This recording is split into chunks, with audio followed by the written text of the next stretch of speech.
Dahlia, কালকে রাত্রিবেলায় phone করব বললি, কই করলি না? আমি তোর ফোনের আশায় বসেছিলাম।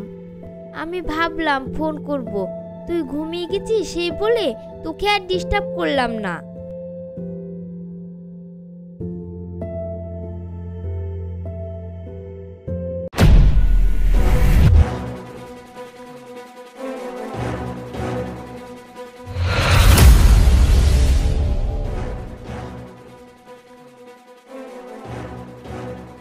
এই ওঠ, তোর এত বড় স্পর্ধা, আমার গায়ে হাত তুলিস? তুই জানিস আমি কে? আমি বাঁচাচ্ছি, আমাকে কোথায় ধন্যবাদ দিবি? তা না আমাকে ঘুরে উল্টে চড় মারছিস। আমার গায়ে হাত দিয়া তোর এত বড় সাহস?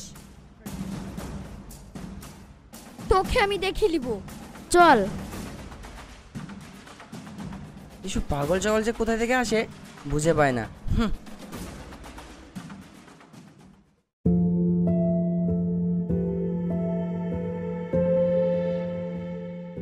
গত মাসের হিসাবটা দেখেন স্যার। আচ্ছা, তোমার প্রতি আমার এতটুকু বিশ্বাস আছে বলেই তো তোমাকে কাজে রেখেছি, তাই না? তবু একবার দেখলে ভালো হতো। ঠিক আছে, তুমি যাও, আমি পরে দেখে নেব। আচ্ছা ঠিক আছে স্যার।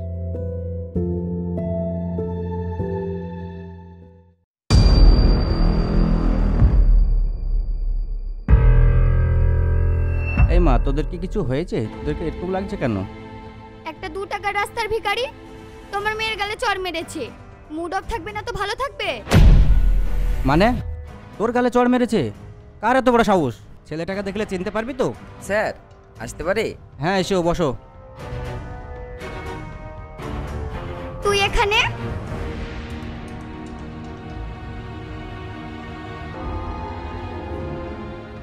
কিরে মা, তুই এই ছেলেটাকে আগে থেকে চিনিস? হ্যাঁ, এই সেই জানোয়ার যে রাস্তায় আমার সাথে খারাপ ব্যবহার করেছিল। এই যে ম্যাডাম, মুখের ভাষাটাকে ঠিক করবেন। আমি এমন কোনো কাজ করিনি যে আপনার মুখে জানোয়ার কথাটা শুনতে হবে। দেখেছো বাবা, কত বড় শয়তান তোমার সামনে আমাকে অপমান করছে।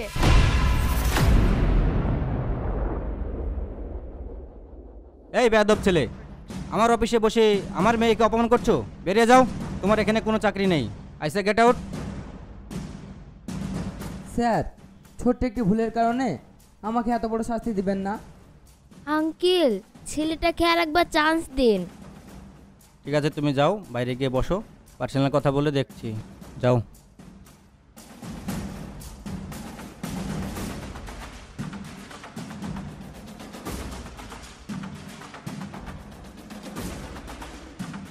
আচ্ছা, এটা কি আমাদের ভুল হচ্ছে না? ছেলেটাকে যদি তাড়িয়ে দিই, তুই তো অপমানের প্রতিশোধ নিতে পারবি না।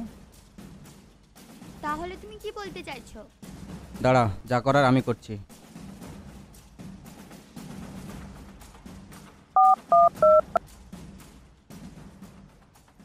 হ্যালো আমিনুল, বাইরে যে ছেলেটা আছে ছেলেটাকে পাঠিয়ে দাও। Okay sir.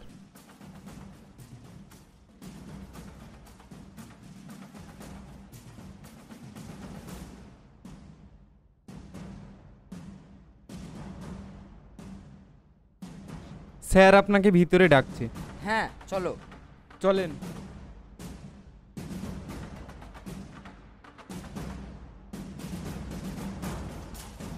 স্যার, আমাকে ডেকেছেন? বসো।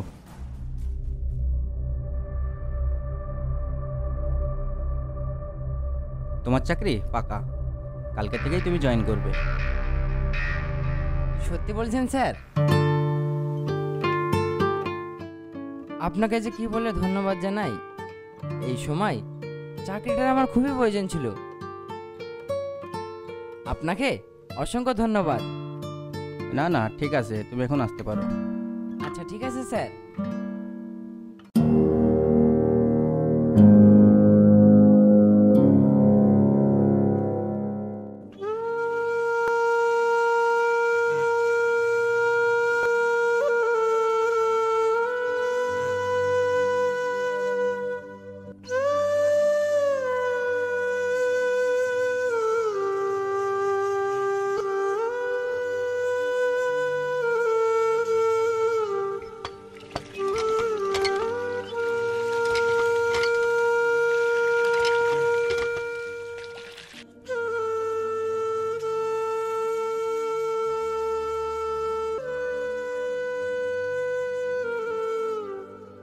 চাচি ভালো আছো? হ্যাঁ ভালো আছি। নতুন মানুষ দেখছি, এখন তো আর এদিক পানে আসোই না। আগে তো দিনে বেশ 10 পাক করে আসতাক।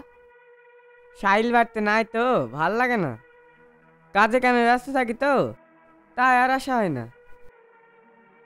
ঠিক আছে, বসো।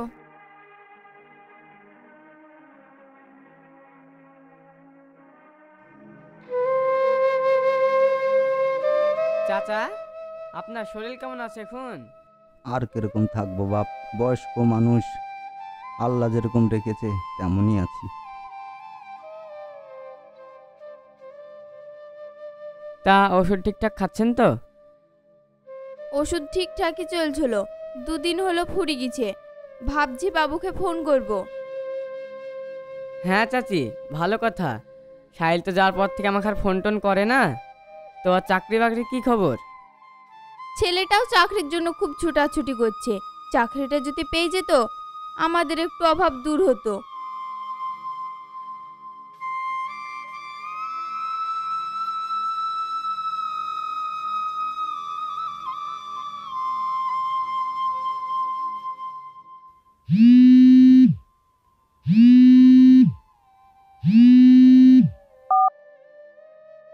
হ্যালো বাবু, ভালো আছিস? হ্যাঁ, আমি অনেক ভালো আছি। মা, আমার চাকরিটা হয়ে গেছে। সত্যি? ওগো, তোমার ছেলে চাকরিটা হয়ে গেছে। হ্যাঁ। মা, আব্বা কেমন আছে? তোর আব্বার শরীর খুব একটা ভালো নাই। কেন মা, আব্বা ওষুধ খাচ্ছে না? ওষুধ ছিল, 2 দিন হলো শেষ হয়ে গেছে। আব্বার ওষুধ ফুরিয়ে গেছে, তা তুমি একবার আমাকে জানানোর প্রয়োজন মনে করো নে? তুই চাকরি লেগে খেঁচা বেচায় থাকিস তো, তার লেগে আমি ফোন করিনি। আচ্ছা ঠিক আছে, আমি তো আজকে চাকরিতে জয়েন করলাম। কালকে স্যারের কাছে গিয়ে কিছু অগ্রিম টাকা চাইবো, যদি দেয় তাহলে আমি ওষুধ কেনার মতো বাড়িতে পাঠিয়ে দেবো। আচ্ছা ঠিক আছে, এটা রাজেশ সামনে বাড়তে এসছে। ফোনটাকে দাও। আচ্ছা ঠিক আছে, লাও রাজেশ, সাহিল তোমার সাথে কথা বলবে। হ্যালো, কেমন আছিস ভাই? হ্যাঁ, আমি অনেক ভালো আছি। তাই রে ভাই, এতদিন হলো গেছিস, একবার ফোন করে খোঁজ নেওয়ার প্রয়োজনও মনে করলি না। আসলে বিষয়টা সেটা না রে, তুই তো ভালো করে জানিস আমি চাকরির জন্য কত ছোটাছুটি করছি। সেই জন্যই তোকে ফোন করতে পারিনি, কিন্তু তুইও ফোন করিসনি। তোর পর রাগ করে ফোন করিনি, কি কারণে ফোন করব?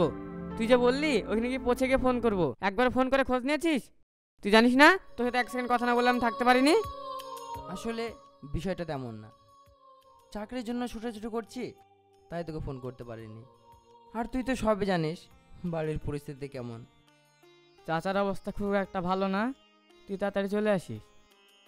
হ্যাঁ, আমি খুব তাড়াতাড়ি বাড়ি চলে যাব। ঠিক আছে, ভালো থাকিস ভাই। আচ্ছা ঠিক আছে।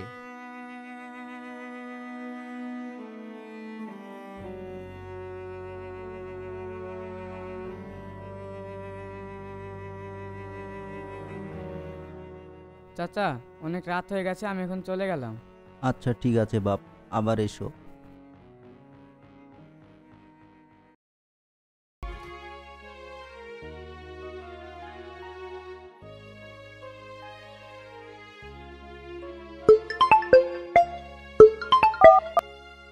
সাহিল, হ্যাঁ বলেন স্যার। একটু আমাদের বাড়িতে এসো তো, তোমার সাথে কিছু পার্সোনাল কথা আছে। আচ্ছা ঠিক আছে স্যার, আমি এক্ষুনি যাচ্ছি। ঠিক আছে।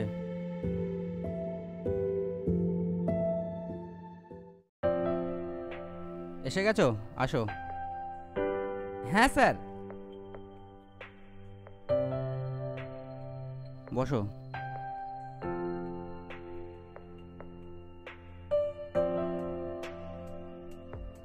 হ্যাঁ, যে কাজের জন্য আমি তোমাকে ডেকেছিলাম, আপাতত আমার অফিসে তো কোনো পোস্ট খালি নেই, তো তোমাকে আমার মেয়ের বডিগার্ড হিসাবে থাকতে হবে। কি বলছো বলো? কি হলো, কিছু ভাবছো? না না স্যার।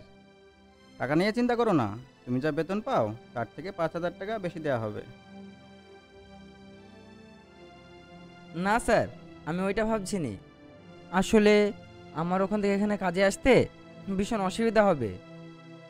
ও নিয়ে তুমি ভেবো না, থাকা খাওয়ার ব্যবস্থা এখানেই হয়ে যাবে। ওকে।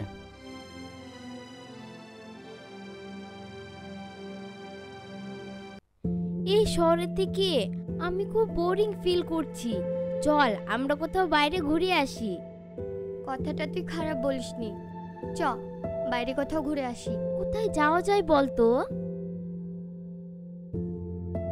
চল শহর থেকে বেরিয়ে একটু গ্রাম অঞ্চল ঘুরে আসি।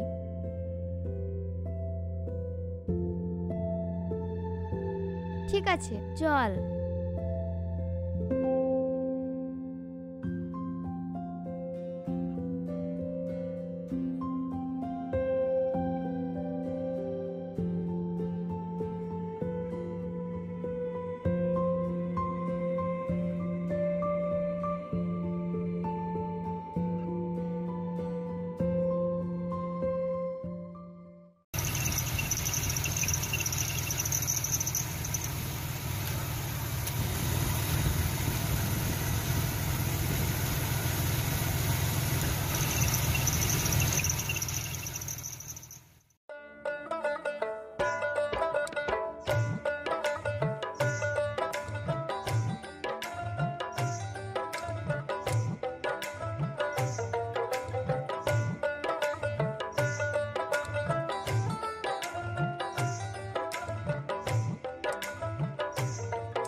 দেখ ডালিয়া, কি সুন্দর গ্রাম।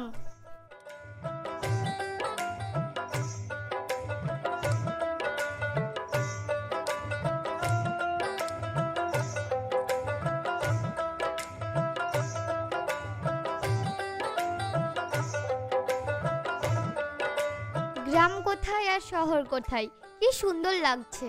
সত্যি।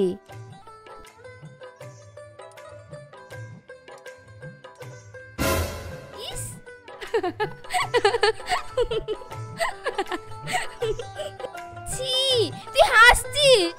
ছি।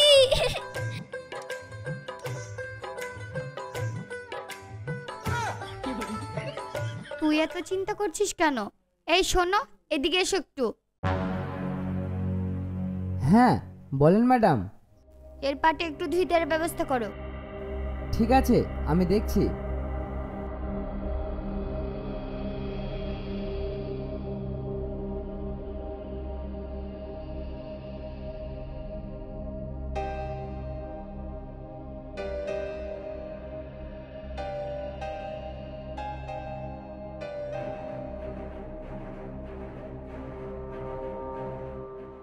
ম্যাডাম এদিকে আসেন।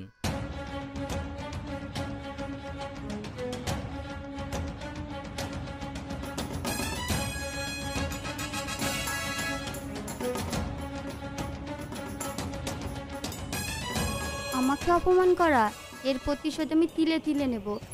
দেখ কেমন লাগে।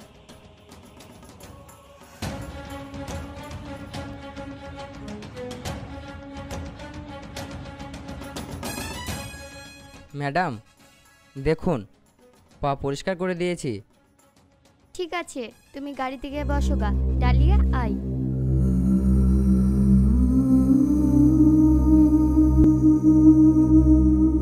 সালমা, এটা বাড়াবাড়ি হয়ে গেল না? তোকে এত মাথা ঘামাতে হবে না।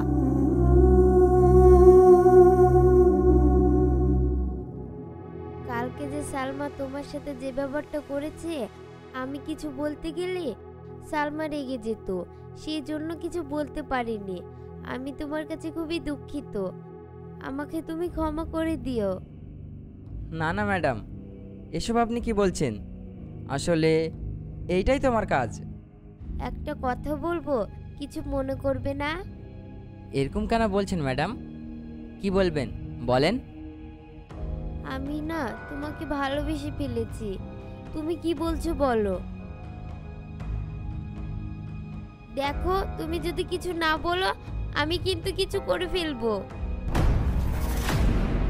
ম্যাডাম এসব আপনি কি বলছেন? হ্যাঁ, আমি ঠিকই বলছি।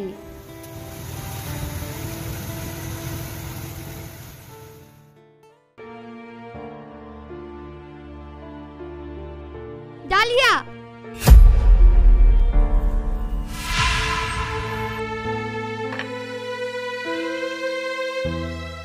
তুই আমার বান্ধবী হই এরকম একটা ছোট লোকের সাথে প্রেম করিস? তোর কোনো রুচিবোধ নেই? দেখ সালমা, সবাইকে তোর মতন করে ভাবিস না। আর তাছাড়া আমি কাকে প্রেম করব না করব সেটা আমার ব্যক্তিগত ব্যাপার। ও তাই, ঠিক আছে।